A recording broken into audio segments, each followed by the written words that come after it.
Cuba, Miguel DIAZ-CANEL denounces the discredit campaign from the United States and expresses that the protests are due to a foreign plan to annexations against the country. The head of Presidential Security of Haiti, DIMITRI, HERARD, is expected to testify to the prosecutor's office to clarify his action during the assassination of President Jovenel Moïse. In China, the number of deaths due to the collapse of the hotel increased to 17. Hello, welcome to TeleSUR English. I am Denise Herrera and this is from the South. The President of Cuba, Miguel DIAZ-CANEL, in the Roundtable program expressed that the United States blockade cuts the economic resources and the country's requires and that depend on in industries such as tourism and productive sectors for the generation of foreign exchange. We were able to develop an investor in tourism who empowered us, a group of tourist POUCE in the country that give us significant foreign exchange income to support other activities, developed investment processes that favored productive processes, which serve to supply goods and service to the population and also to increase our import staff and free measures of Trump administration cut all the sources of income or that fostered those opportunities and potentialities that we have been developing. In the way we had to deal with the special period, we developed programs for example, oil extraction, oil production, and therefore, today, a significant part or the basic part of our electrical generation is mounted in thermoelectric plants that consume national crude.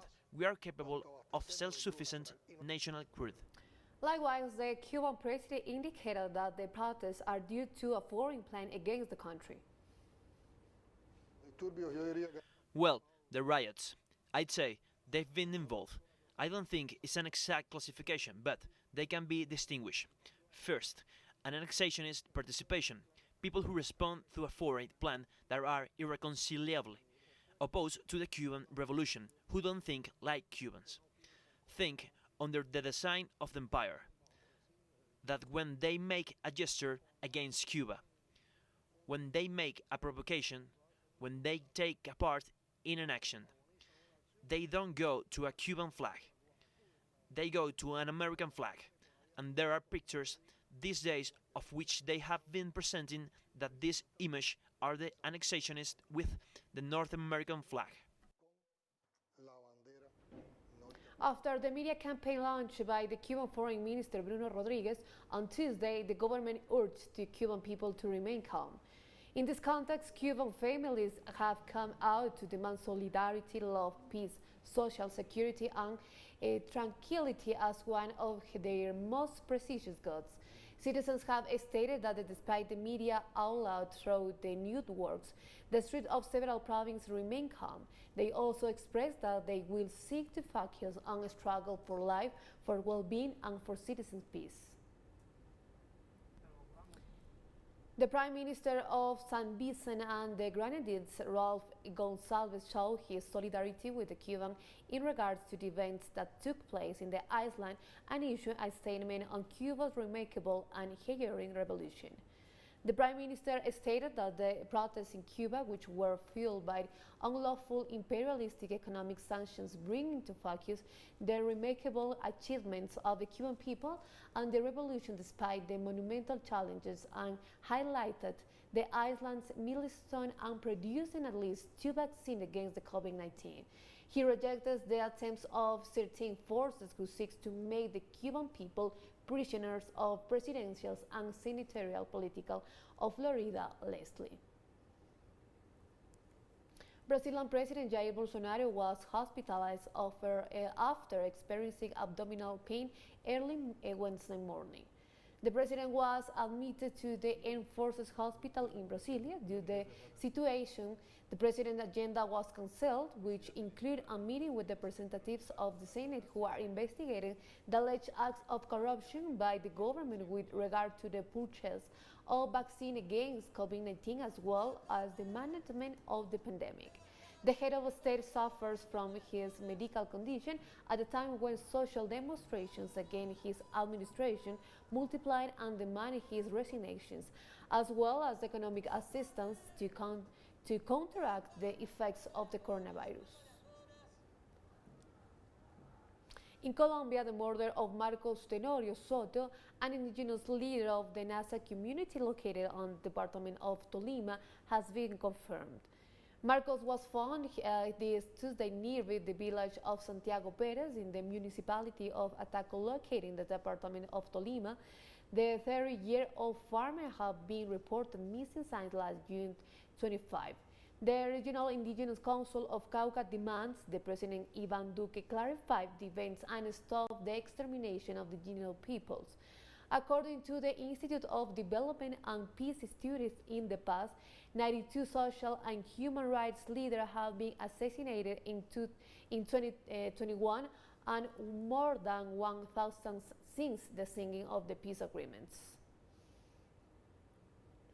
In Peru, authorities of the National Bureau of Election guarantee they will be presenting a president to the country before July 28.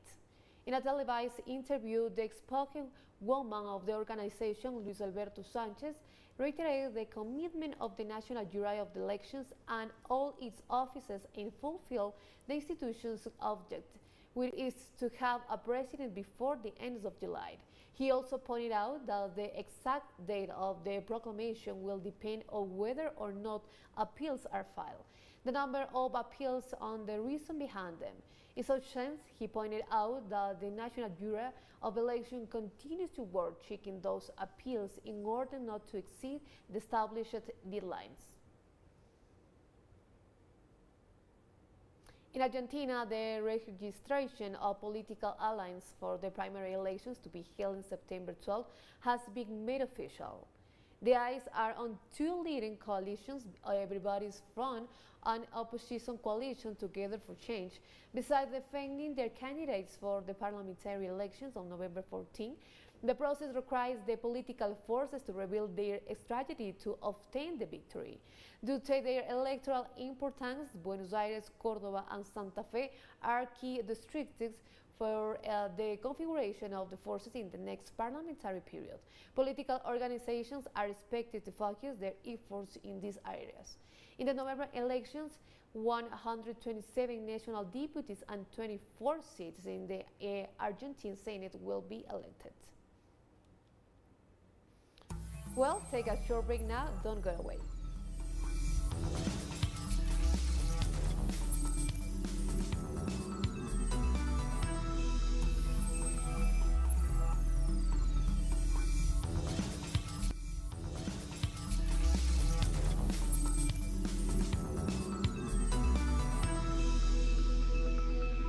Welcome back.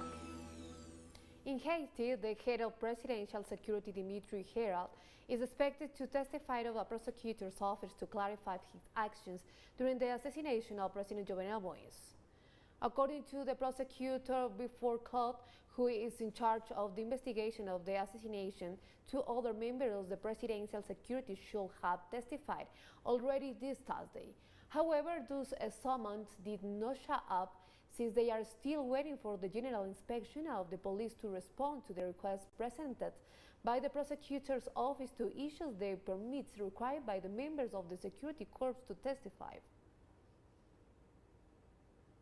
The threats of international plots to assassinate Haiti's president point to Florida as the epicenter of the Colombian anti-Cuban, anti-Venezuelan right-wing extremist connections.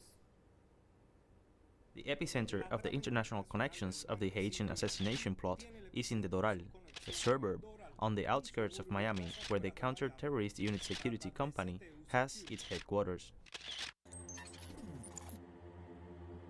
Since 2019, this company is registered in Florida as a provider of customized security products and services to clients worldwide.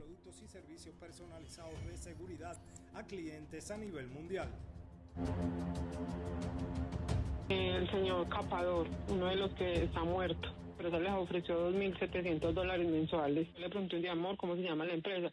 Y él me mandó unas siglas que son CTU. The CTU security president Antonio Emmanuel Intriago Valera is a Venezuelan immigrant who promotes himself as a mercenary and special forces coordinator, as reported by the New Herald. On his website, he offers security consulting, protection equipment, armaments, self-defense training, shooting classes, and uniforms and boots like those worn by the mercenaries detained in Haiti. The public records of Intriago's companies are revealing. In his company, We Are All Venezuela, one of his partners is a man who promised to bomb the Cuban Revolution. He is Antonio J. Esquivel, president of the Cuban Patriotic Junta, an organization that tried to assassinate Fidel Castro on several occasions. In social networks, the CTU security mercenary appears with Ileana Ross Lehtinen, a Cuban-American citizen and former Republican congresswoman from Florida. Despite the graphic evidence, she now says she does not remember even the slightest part of the person in this photo. From Colombia, the compromising images are also denied. The presidential house vows that the photograph featuring Iván Duque and Tony Intriago was just the result of an unsuspecting greeting that occurred during the presidential campaign in Miami in 2018. In 2015, Intriago promoted the idea that Venezuela could be part of the United States, just as it happened with Crimea was annexed to Russia. Various sources claim that CTU Security also offered its services for Operation Gideon, which was signed by opposition politician Juan Guaidó and was aimed at overthrowing, kidnapping, or assassinating Venezuela's President Nicolás Maduro in May 2020. This terrorist operation was executed by Silver Corps USA, another Florida-based company that worked with mercenaries trained in Colombia by a former agent of Donald Trump's security corps. Nicaragua's Supreme Electoral Council continued to develop the electoral schedule for the general elections to held in November. The electoral body is currently carrying out the process of submitting the forms for the presentation and registration of the candidates by the political parties and Paris Alliance. Between July 28 and August 2, the entity will receive the proposal for the positions on President, Vice President, and deputies to the National Assembly. Around 100 public positions will be contested in the November 6th, including elections 20 deputies to the Central American Parliament. More story coming up. Stay with us.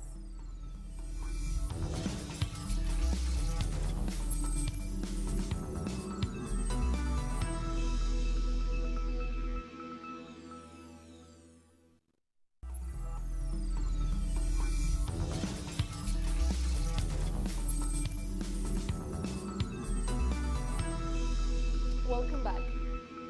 In China, Sohu local authorities reported that the number of the deaths due to the collapse of the hotel increased to 17.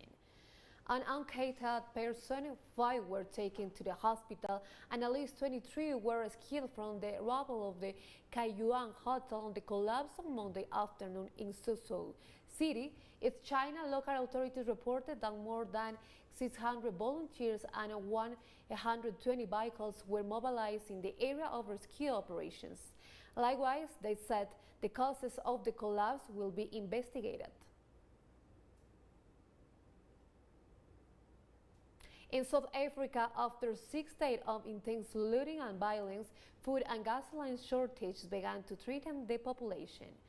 Long lines formed in front of the service stations, especially around Durban and Johannesburg, a largest refinery in the country, announces the closure by force majority of its station that supplies about a third of the fuel consumed in the country. A spokesman for the Automobile Association said fuel shortage will be unavailable in the coming days. For his part, the Zulu King described the looting and vandalism as form of suicide committed by those who claim the fighting for the liberation of the former President Jacob Zuma, and that so far the social destabilization affects other poorest sectors. At least 72 people have died since the beginning of the social explosion. In Iraq, 92 people lost their lives and 110 were injured after the fire in a hospital in the Iraqi city of Nasiriyah. The fire started on an isolation ward where patients infected with COVID-19 were in Al Hussein Hospital, Nasiriyah City, Dakar Governorate. This is a second such incident in less than 3 months, following a similar fire in the hospital in the Baghdad capital last April 24 as a result of the explosion of the oxygen cylinder. The Iraq government announced the initiation of an investigation to determine the causes of the event.